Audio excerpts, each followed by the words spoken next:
Hello everyone, and thank you for replicating with me. This video isn't really a replication. Nobody asked, but I'm Norwegian, and to show just how much, I've thrown some pie charts together. The left is basically what I've known for years, and the right is how it feels. And being Norwegian, I believe it's my God-given right to make some armor. Alright, so off camera on a random day, I did that thing where you cover yourself in cling wrap, draw on yourself in said wrap, then cut yourself out like an emerging butterfly. After that, transferring your work to paper to make a sewing template, and that's what stage I'm at here. On the neckline here, I've also designed a motif of two reindeer and serpents in Ringerike Viking art style.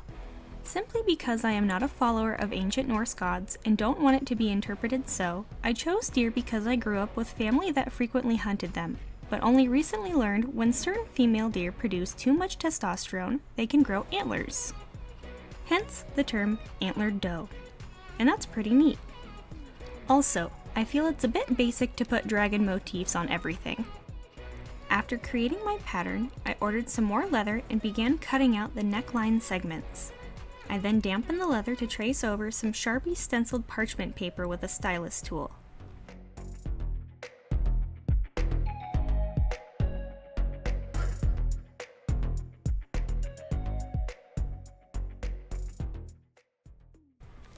Redampening with water, I used a leather carving tool to inlay these deer designs. There are a handful of ancient art styles in Scandinavia, such as Broa, Osberg, Bora, Yelling, Mammen, Ringerike, and Ørnes. I think Ringerike is beautiful, and I like the thought that Christianity would be known in the region during that time period.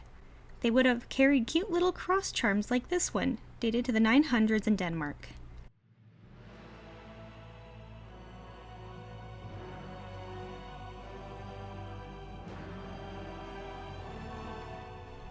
About this time, I remembered it would look a little off not to have proper garments under the armor, so vaguely following some images from Pinterest and using some loose t-shirts I have to measure, I quickly sewed together a tunic.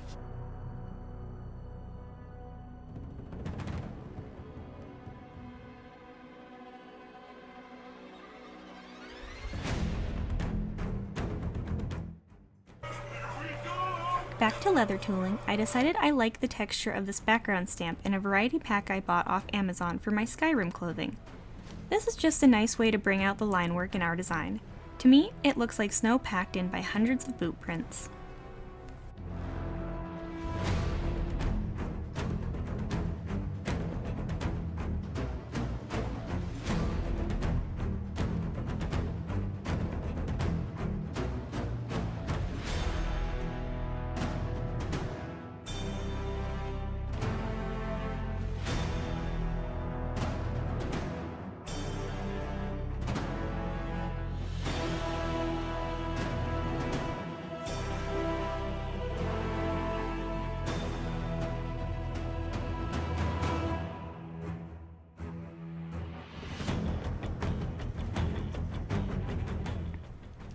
Because I chose to make this project more strenuous than I previously thought, the next step was mapping out and punching a bajillion holes for wax thread lacing in the future.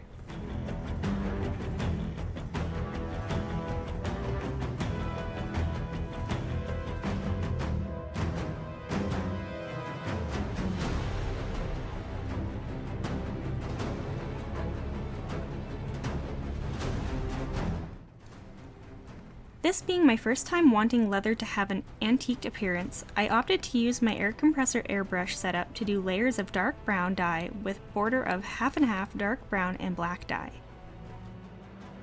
The airbrush allows for a smoother overall coloring and gradient, but I'm certain it doesn't penetrate as deeply as using cloth or brushes. I also thin the dye using rubbing alcohol to lighten my dye in certain areas.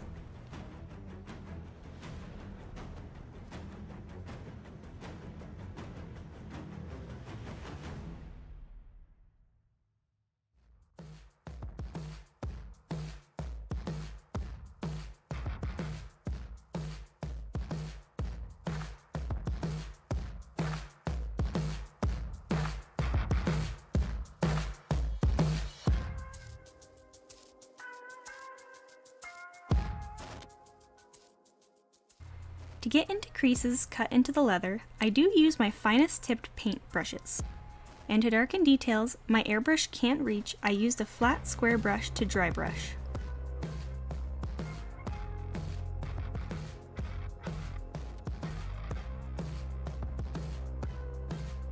For the back/underside of the leather, I use a fluffy ball applicator, just so the leather can absorb more deeply into the rough textured surface.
This is my dad pinching together 1/8 inch stainless filler rod for me because I wanted to make my own buckles using D-rings. He made them a tad too long, however, and this only caused minor problems later. The leather needed to be thicker overall than the straps, so I used a leather thinning tool to reduce the thickness of just the straps and buckle straps.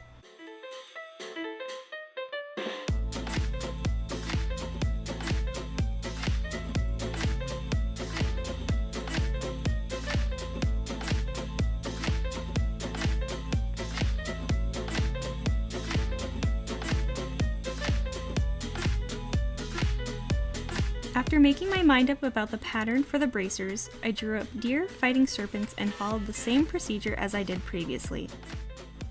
Then the Resolene I ordered showed up, which is a sealant for the leather. I applied this with the airbrush as well.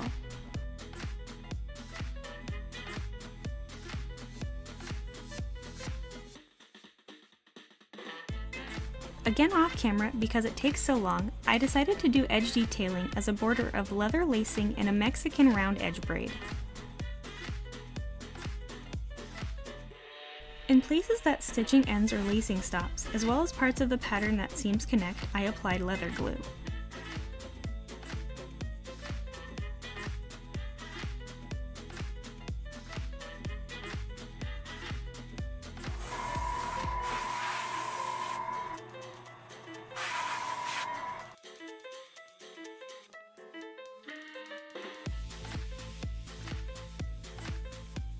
At a point, I thought I could use our Christmas tree to make a Dane axe handle, but after the head of the axe I ordered arrived, I discovered the hole was incorrectly shaped, so my husband found me a pre-made one from our local Home Depot.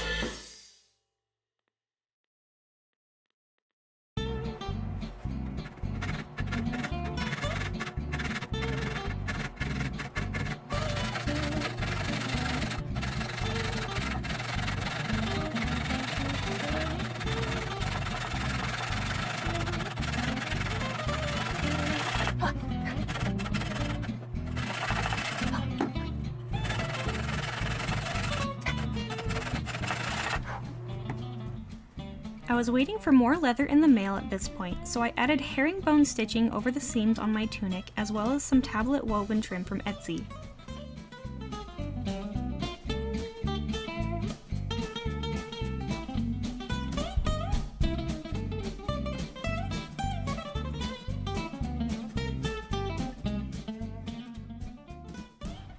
Then my leather showed up. Nice. Funny side note, the Springfield leather representative I talked to regarding what leather to buy in lieu of the goat I had ordered previously spent an entire day emailing me. So helpful.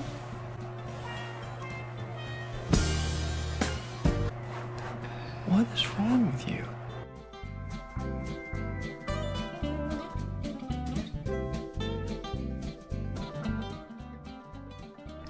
After cutting the pattern out, texturing, punching holes for rivets, and sewing, it was important to pre-stitch the pieces to make sure they were all aligned.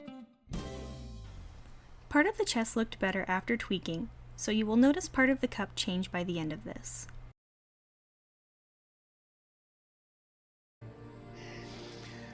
Oh, no, no,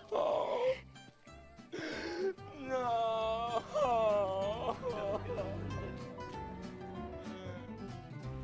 If you followed along this far, I'm happy to announce the finished paper template I slaved over for this video is available for purchase on my new Patreon. The template can be printed with minimal paper waste and outlines every stitching hole, rivet hole, and leather piece as well as its sheet metal counterpart. I have 2 free treats on the Patreon as well, so please check that out after the video. Let's whip some of this into a montage.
I don't have a time-lapse camera, so I normally don't film myself hand sewing or stitching.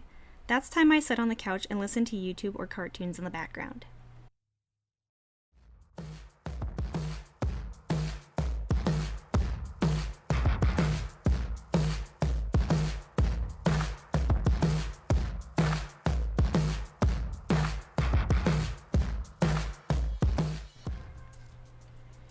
This is the breast area change I mentioned earlier.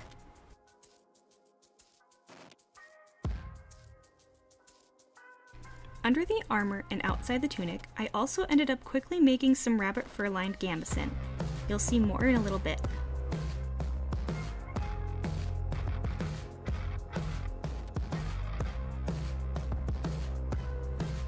I didn't want to dish out the cash for leg wrap, so this is some store-bought wire ribbon.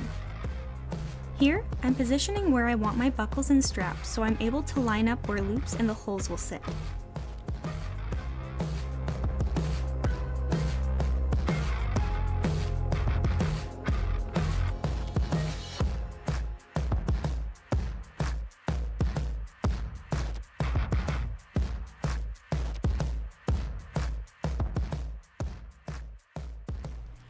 My armor is designed so a small belt strings just mid-waist.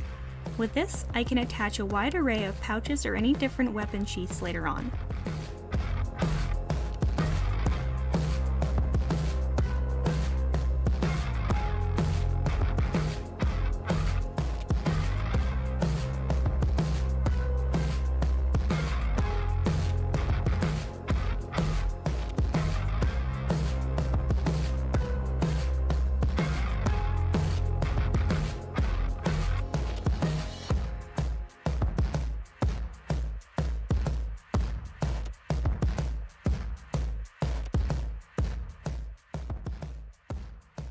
So my basic summary of why I chose this style of armor is over on my Patreon, but I wanted a historically accurate-ishness.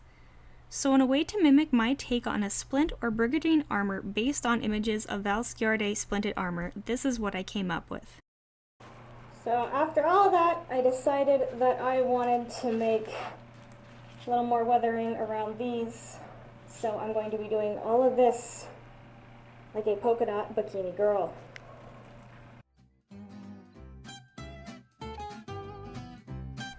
My husband showed me how simple it is to cut sheet metal, so this is what I riveted to my leather. It was crazy that the gauge I used was comparable to cutting thick cardstock. He also bought me this tool for punching the holes into the metal.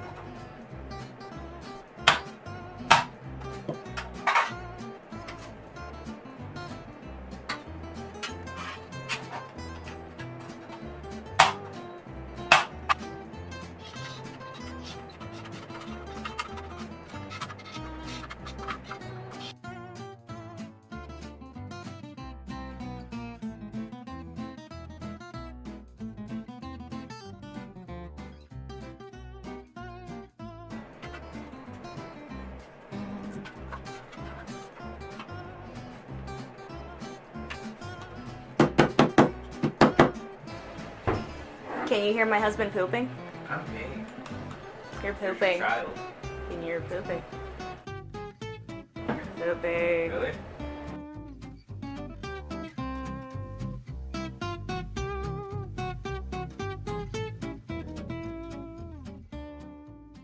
And now, some riveting. What are you doing? Nothing. Me? Just hanging around.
Here I'm whipping together that gambeson I mentioned, and sewing a bunch of straight segments.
is my minor attempt at showing myself during the week and a half of Mexican round edge braiding.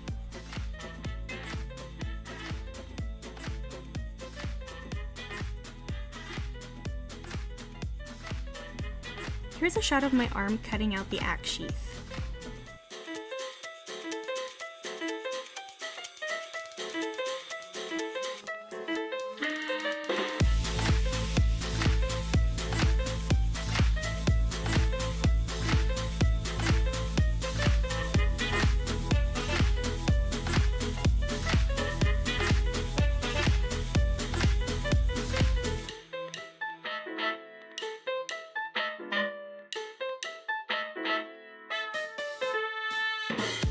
While stitching the axe sheet, I stabbed 2 of my fingers. Please note the band-aids.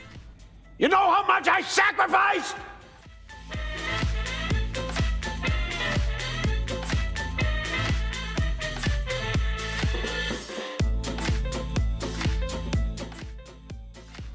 And then, inspired by hotatotir.art on Instagram, I set out to wood burn a serpent fighting a grizzly on my axe.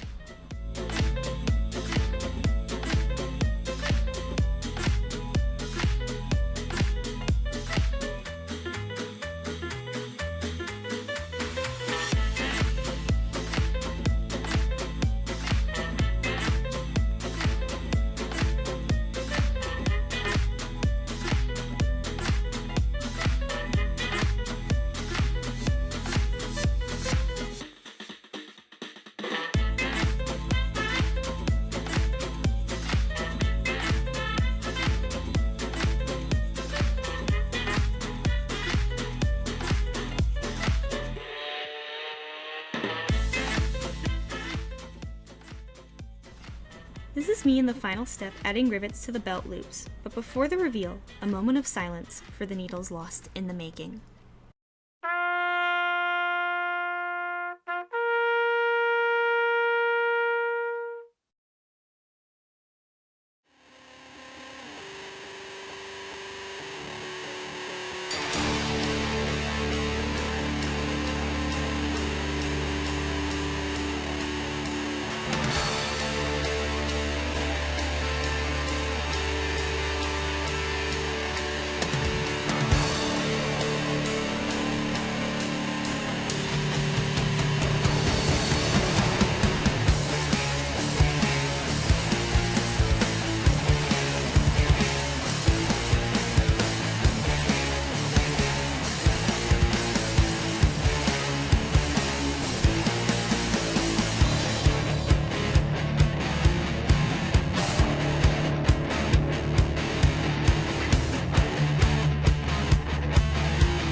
We have found the bear hair in a little bit of its butt. Bear butt.